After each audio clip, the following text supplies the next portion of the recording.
আসসালামু আলাইকুম। এটা হচ্ছে আমাদের বাড়ির পিছনের ছোট্ট একটা বাগান। এই বাগানে কি কি আছে আমরা দেখানোর চেষ্টা করব। আমাদের বাগানে যেসব ফুলের গাছগুলো আছে সেগুলো দেখে নাও প্রথমে।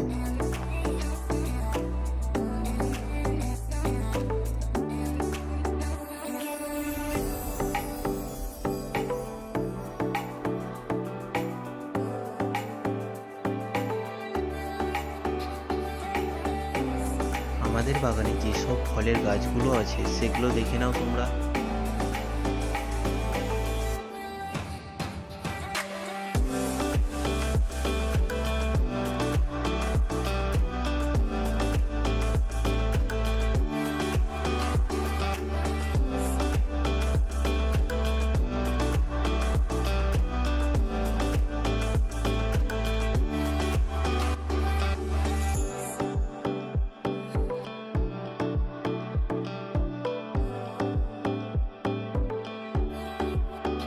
এটাই হচ্ছে আমাদের ছোট্ট একটা বাগান। ভালো লেগে থাকলে একটু সাপোর্ট করো।